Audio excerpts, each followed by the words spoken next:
welcome to Audiotree Live. It is November 11th, 2024, and I'm your host, FINGY. Before we get into today's session, I do urge you to subscribe to our YouTube channel and stay in the loop with all the amazing music we have going down in this studio. With that being said, we're on all streaming services, so Spotify, Apple Music, Tidal, and beyond, you name it, we're there. Tap in. Without further ado, I'm so stoked to introduce, all the way from the UK, we got Tender. Take it away.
I'm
together just a little too much.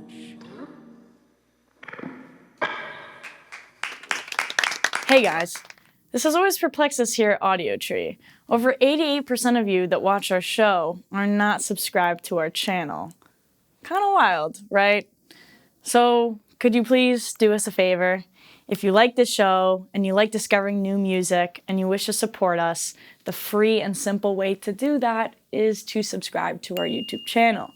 And our commitment to you, if you do that, our team will continue to book the best bands we can, listen to your feedback, and book who you want to hear on this show, continuing to capture and share astounding music to you all. Thank you. Tender, thank you for being here. Thank you for having us. And, you know, thank you for deciding to dress in a colorway that complements my outfit. This is the band uniform. You're part of it now. Right. Well, I was going to break the fourth wall and say we all share the same mom and she picked out our outfits. But, you know, that would kind of ruin the magic. Right. But listen, we got a new project out, FLUX. Very sonically eclectic, if I do say so myself.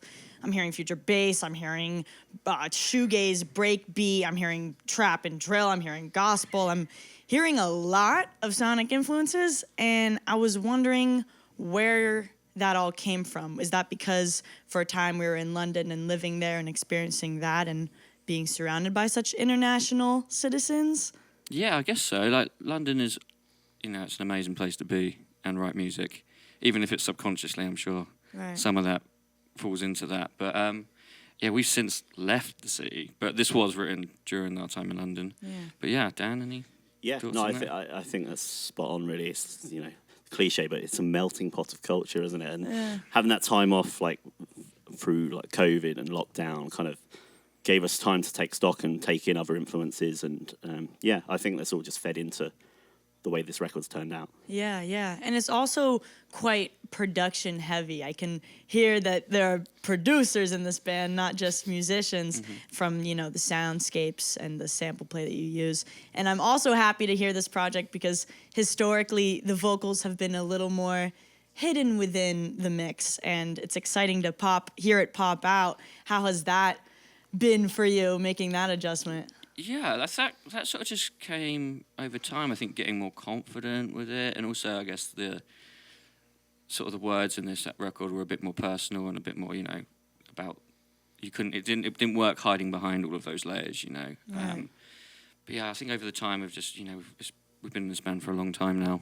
Yeah. And yeah, the confidence, maybe getting a bit better at singing, just feels like it needed to be front and center. So yeah. James never started out as a vocalist, so it's kind of he was always a guitarist in a band, and then he came to play a bit more keys, and he's grown, as you say, in confidence. And I think his voice is spot on now. So Yeah, we're letting him come to the front. Yeah, Thanks. I love that. And it's cool, too, to see that growth in tandem, because I also know during this time somebody became a father, which is very exciting. And we have multiple parents in this room. And this idea of focusing in on your vocals as you're focusing in on raising a new life, as you're focusing in on having a more streamlined project as in regards to its concept is just really a beautiful personal and artistic cohesion. How has that been adjusting as a parent and finding focus within your priorities in life and how that plays a role within your own artistry? Yeah, it's a big one. It's a big change. I mean, Dan's father as well. He's got two, and I've only got the one, so I can't compete. But yeah, it's just everything, like the way you go about writing music. Like before, you can be kind of selfish, you know. Everything is when you want to do it. Like I'd write music when I felt like writing music. Yeah. And now it's like you have to slot it into these little windows of time and try and make something happen. Yeah. While juggling that sort of family thing. But it gives you real clarity, and like I've never felt more driven to write music and make music since being a father. So maybe that's helped subconsciously, maybe, but yeah. Yeah. And have you found that almost like you said, these boxes where you have to figure out when to slot that, has that limitation ended up having the flip effect of providing boundaries to think outside of them? Perhaps. I guess we never sort of put ourselves in... Well, I think it feels a little bit more focused in terms of when we are working together. It's like a little window, so we get involved. And it's not so much, oh, we'll break now and we'll do something a bit later and something will come. It's more a case of just getting everything on down, and then we can assess it later on. So I think it's better at getting more ideas down quicker, and then we can I guess sort so. through it. And as well, we sort of come back to ideas a bit more now. Like before, it used to happen so quickly, and like otherwise we just move on. But now it's very much like, you know, we can afford ourselves time to go back to something. It doesn't have to happen overnight because it's so hard to get together as a band. So yeah. It almost like builds in time for the concepts to marinate. Yeah, for before sure. executing. Yeah, you can come back and re-listen, have a fresh head on it, you know. Yeah, beautiful. And hey, it's translating. I'm liking good. what Thank I'm you. hearing. Yeah. Should we do a couple more? Yeah, for sure. Sick.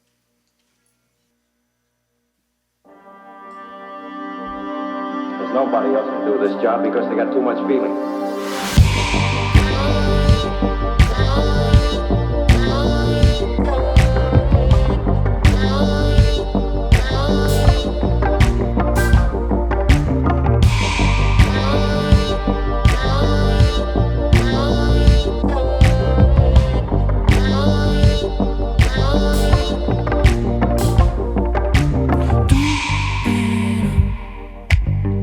I'm not coming home this evening, 'cause I don't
Washed up on Sophie. Don't go so gently with me. Think I deserve you. I'm comfy and ice cubes.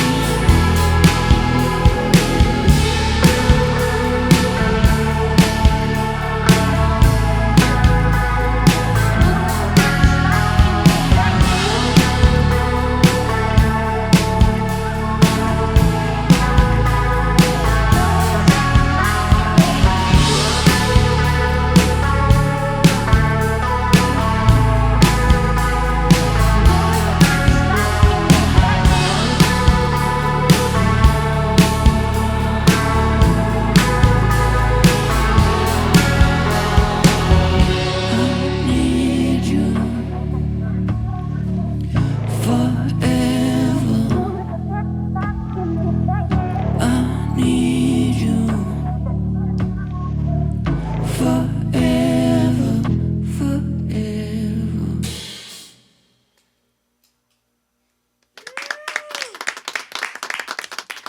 Man, I can't wait till I'm needed forever. That's beautiful. God willing, I guess. So with this new project, I was wondering, what are some creative abilities that you discovered within yourself through making this project? That's a tough one. I think over the years we've sort of slowly got better at like just production and writing, and we've sort of grown as songwriters. But I think with this time, like I was saying earlier, just being able to go back to old ideas that would have been throwaway normally. It used to be instant gratification if it wasn't like written in like a day. You'd be like, don't want to do that anymore. I think this time round, because of the way that our lives have changed, like going back to something and really like giving it time and letting it settle before making a decision, that was something for sure for me on this record that changed. Yeah, I kind of like the way that you go through like spells of having a different kind of palette instrumentally in your head, or production ideas. You'll use the same like effects or same instruments. So to go back to something that we started working on 3 years ago, we're like, oh shit, I didn't, like, I haven't been using that effect or something for a while. So it's nice to marry that with what you're doing now and kind of intertwine the two rather than just stuck in the now kind of thing. Yeah. It is nice to write new songs and make it all fresh, but then you can like, lean on your past as well. I think it just makes it interesting. So like recontextualizing past production techniques with 3 years post musical growth. And would you say during those 3 years before the revisit, were you like playing instruments more? Were you listening to new music that helped inform that new taste, or what was it? Yeah, I think we were probably listening to a bit more new music at that time, but also I think where we didn't know what we were doing, it kind of that's good in a creative sense. You can be too clear with your vision, like when you get good at something. Yeah. So I like it is a bit raw, and we can then interpret it that a new way with the fresher sounds and cleaner sounding things around it. Yeah, that's sick. And then when you translate this music into a live nature and you're performing with an astounding world-class band, I must say myself, while working with musicians and making this transformation, has their artistry and creativity reinformed yours to then modulate and elevate the recorded tracks into live tracks? Yeah, I guess so. Like I was saying, we've grown as people and we've learned a lot doing it. But also, this record was produced by a friend of ours called Frank Colucci, who did the first record, actually. And he's sort of come a long way as well since those early days. I feel like people around us, for sure, have grown with us. And Yeah, I'd agree with that. Because, it's difficult because when we actually play the songs live, we've already recorded and made the song, and it's it's usually out there in the world, and then we basically relearn it as a live band. So it's hard to like, I'm not saying you guys don't teach us anything, but it's not in terms of the tracks that are already laid down. It's new stuff than upcoming songs, basically. Right. You're not like figuring out live, shopping it, and then tracking it. Exactly. We've known these guys for years as well. We've been in numerous bands that we, won't mention, but like old bands when we were kids and things. These guys grew up with us. When you were learning music. kids, that's awesome. And now, I mean, you're clearly traveling the world, which is awesome. I like the canvas on the FLUX title track of y'all just chilling in Joshua Tree, sitting on a boulder, So cliche. pondering, you know. But it's real because, like, whoa, I've had moments on those boulders myself in Joshua Yeah. Tree. They're quite inspiring. And I was wondering, where are some places on your musical sabbaticals and adventures you've taken that have been a large source of inspiration?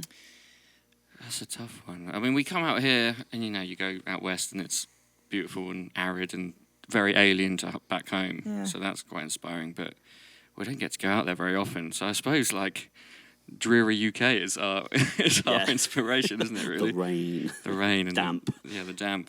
But what else? We have been further afield, and things like when we went to like Istanbul.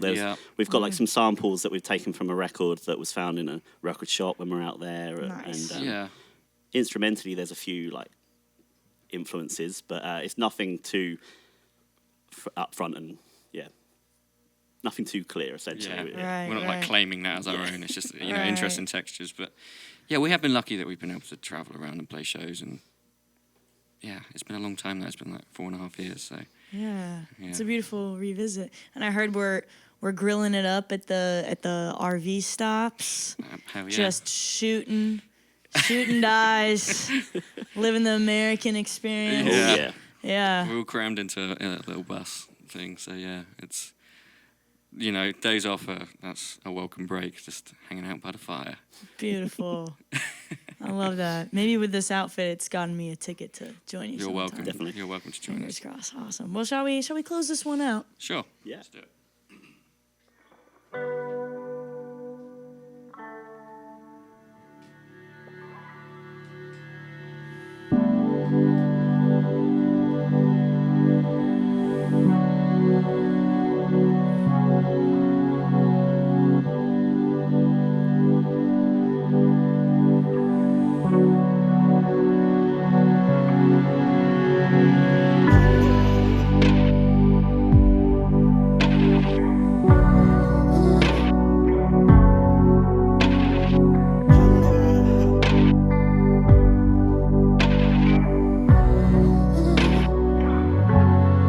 Calm down when you're ready, when you're able to.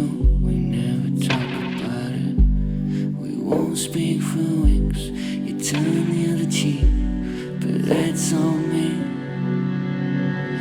What are you gonna blame it on this time? Lose track of your mind. You're scared of the light. Hope the sun doesn't rise. 'Cause the fear isn't fine. One night I'll be over when the morning comes. We fucked around, we fucked around. I'm scared to leave my perfect dream. One night, lights are dim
bartender, so much for being here. Thank you for having us. You're welcome. Thank Now I'm like, it's a beautiful day outside in Chicago, but I kind of wish it was a London gloomy day now. 'Cause I don't at all. yeah, right. Thank you to our crew for getting this done. Can't do it without you.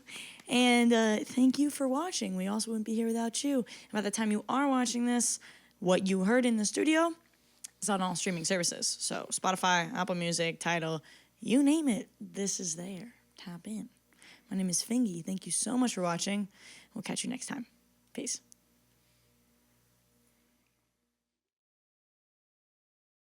All right, so you guys want to do it for real now?